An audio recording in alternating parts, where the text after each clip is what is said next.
숨겨진 기업부터 다양한 ETF들을 소개해드리는 나숲입니다. 오늘은 나스닥 월배당 ETF인 JPQ에 대해서 더 이상 투자하지 않는 이유에 대해 알아보려고 합니다. 과거에는 JPQ가 상당히 매력적인 상품이었지만 현재는 여러가지 변화된 상황으로 인해 투자 매력도가 떨어졌다고 판단하고 있으며 최근에는 그 대신 QQQI를 위주로 언급드리고 있는데요.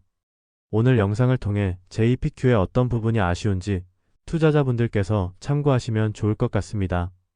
우선 JPQ는 JP모건 자산운용에서 관리하는 월배당 상품으로 나스닥 100 구성 종목에 투자하면서 콜옵션을 매도하는 커버드콜 전략을 사용하는 ETF입니다. 2022년 5월 4일에 상장되었으며 총 수수료는 0.35%로 상당히 저렴한 편입니다. 연간 배당률은 약 11.2% 수준으로 나스닥 100의 성장성을 바탕으로 높은 배당 수익을 추구하는 상품입니다. 운영 전략이 나스닥 100을 기반으로 커버드콜 투자를 진행하는 것이기에 장점은 꾸준한 옵션 프리미엄 창출로 안정적인 현금 흐름을 기대할 수 있고 하락과 횡보 시 상대적으로 우수한 성과를 보여준다는 점입니다. 하지만 단점은 상승장에서 수익이 제한되는 특성이 있어 강한 상승 추세에서는 상대적으로 저조한 성과를 내게 됩니다. 실제로 올해 초 하락 이후 반등 시기를 보면 이러한 특성을 쉽게 확인할 수 있는데요. 상승 시기 확연히 벌어지는 격차를 보면 커버드콜 전략의 한계가 명확하게 드러납니다. 4월 이후 나스닥이 급등하는 구간에서 JPQ의 성과는 상당히 아쉬운 수준에 머물렀습니다. 최근 1년 동안 JPQ는 8.51%의 총수익률을 기록했고 순수 나스닥 100 ETF인 QQQ는 28.23%의 총수익률을 기록했습니다. 이는 커버드콜 전략의 대표적인 단점들로 콜옵션 매도로 인해 행사 가격 이상으로 오를 경우 추가 수익이 제한되고 하락 시기에는 옵션 프리미엄만큼 하락폭이 줄어드는 효과가 있지만 큰 하락에는 결국 그대로 노출됩니다. 유사 나스닥 100 기반 커버드콜 상품들과 비교해보면 최근 1년 기준으로 JPQ 성과가 가장 저조했던 것을 확인할 수 있습니다. 같은 기간 QQQI와 GPIQ 모두 두 자릿수 수익률을 기록한 반면 JPQ는 8.51%에 그쳤습니다. 이는 같은 커버드콜 월배당 ETF임에도 JPQ의 상승 반영률이 낮다는 의미입니다. 최근 6개월 총수익률을 비교해보면 그 격차는 더욱 벌어집니다. 상승 시기에 확연히 벌어지는 격차를 확인할 수 있는데요. JPQ는 3.23%의 마이너스 수익률을 기록한 반면 QQI는 0.72%와 GPIQ는 2.51%의 플러스 수익률을 달성했습니다. 이런 성과 차이는 단순히 일시적인 현상이 아니라 구조적인 문제로 보입니다. 커버드콜 ETF는 옵션 매도 비중에 따라 상승장 수익 구조가 달라집니다. 주식만 보유하는 경우와 옵션 매도 비중을 50%로 가져가는 경우와 100%로 가져가는 경우 등에 따라 상승장 수익 구조가 천차만별이죠. 정확히 공개된 수치는 없지만 JPQ의 옵션 매도 비중은 상당히 높을 것으로 예상되어 현재와 같은 상승장에서는 좋지 않은 구조입니다. 여기서 중요한 점은 나스닥 100 지수는 장기 우상향을 기록해왔고 중간중간 상당한 변동폭을 보여왔다는 점입니다.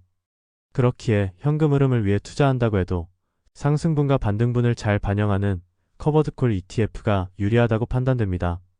특히 최근처럼 지속적인 상승 추세에서는 옵션 매도 비중이 낮은 커버드콜 상품과 JPQ의 성과 차이는 더욱 커지게 됩니다. 특히 최근 6개월 주가 수익률을 보면 옵션 매도 비중이 높은 JPQ는 QQQI, GPIQ 대비 하락폭이 적지도 않아 투자 메리트가 거의 존재하지 않는다고 생각됩니다.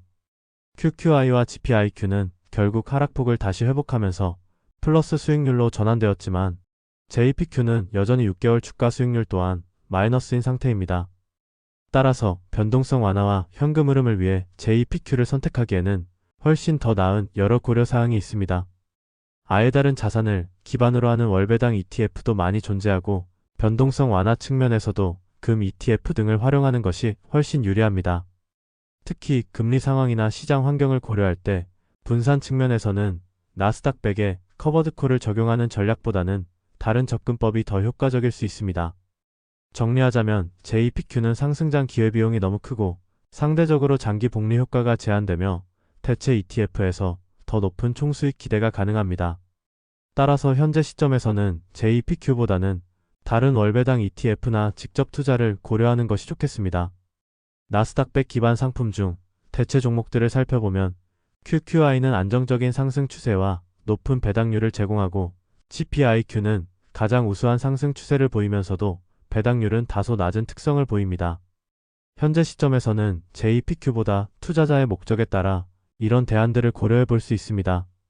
배당 내역을 비교해 보면 QQQI, GPIQ는 매달 거의 일정한 금액을 지급해주고 있고 JPQ는 11.2%, QQQI는 13.8%, GPIQ는 10% 수준의 연간 배당률을 보여주고 있습니다. 네오스의 QQQI는 데이터 기반 콜옵션 전략으로 상당히 뛰어난 운영 성과를 기록하고 있으며 GPIQ는 배당률이 조금 낮은 대신 상승 성과를 잘 반영하고 있습니다. 결론적으로 JPQ는 과거에는 매력적인 투자 옵션이었지만 현재 시장 환경에서는 투자 매력도가 상당히 떨어진 상태입니다. 지속적인 나스닥 상승장에서 커버드콜 전략의 한계가 명확히 드러났고 더 나은 대안들이 존재하는 상황입니다. 투자자분들께서는 이런 점들을 고려하셔서 포트폴리오 구성에 참고하시면 좋을 것 같습니다. 마지막으로 함께 주목해 볼 만한 월배당 ETF들을 조금 더 살펴보자면 TDVI와 QDVO가 있습니다. 두 상품 모두 기술 섹터의 성장주를 중심으로 투자하면서 옵션 거래 전략을 사용하고 있는데요. 구성 종목을 비교해보면 우선 TDVI는 오라클, 브로드컴, 마이크로소프트, 텍사스 인스트루먼츠 등의 기술 배당주를 위주로 투자하고 있고 QDVO는 JPQ보다 상위 종목에 대한 집중도가 높은 구성을 이루고 있습니다. 최근 6개월 총수익률을 비교해보면 TDVI는 7.03%, QDVO는 6.06%를 기록하면서 같은 기간 마이너스 수익률을 낸 JPQ 대비 훨씬 우수한 성과를 이어오고 있습니다. 배당 내역을 보면 TDVI는 매달 거의 일정한 배당금을 지급해주고 있고 QDVO는 변동성이 조금 더 큰 편입니다. 연간 배당률은 두 ETF 모두 8%대로 JPQ 대비 조금 낮은 편이나 커버드콜 전략을 사용하고 있음에도 주가 수익률이 매우 우수합니다. 상장 이후 주가 차트를 보면 나스닥100 지수와 동일하게 기술주에 집중하는 만큼 올해 3월 꽤나 큰 하락이 존재했지만 상승 시기에 바로 회복하는 모습을 보였습니다. 최종적으로 총 수수료를 비교해보면 JPQ 0.35%, GPIQ 0.29%로 두 ETF 모두 저렴한 편이고 QQI와 TDVI는 다소 비싼 편입니다. 그래도 언제나 배당률, 총수수료보다는 총수익률을 우선적으로 고려하는 게 좋다고 생각합니다. 이렇게 오늘은 나스닥 월배당 ETF, JPQ를 더 이상 투자하지 않는 이유와 그 대안 상품들을 살펴봤습니다. 핵심은 커버드콜 전략의 구조적 한계와 상승장에서의 기회비용이었습니다. 최근 시장처럼 나스닥이 강하게 오르는 국면에서는 JPQ의 성과가 다른 대안 ETF 대비해서 크게 뒤처지고 있습니다. 특히 하락장과 횡보장에서도 JPQ가 그리 의미 있는 성과를 제공하지는 않는 것 같습니다. 따라서 현재 시점에서는 QQQI, GPIQ, TDVI, QDVO 등 상승 반영률이 더 높은 월배당 ETF가 훨씬 유리하다고 판단됩니다. 무엇보다 나스닥100 지수는 장기 우상향을 그려왔고 중간중간 조정도 많이 발생하는 만큼 현금 흐름을 위해서 커버드콜 ETF를 투자하더라도 상승 시기와 반등 시기 성과를 최대한 잘 반영하는 종목을 선택하는 것이 중요하다고 생각합니다. 그럼 오늘 내용이 투자 판단에 도움이 되셨길 바라며 다음에도 숨겨진 기업과 다양한 ETF 분석 이야기로 찾아뵙겠습니다. 오늘도 끝까지 시청해주셔서 감사합니다.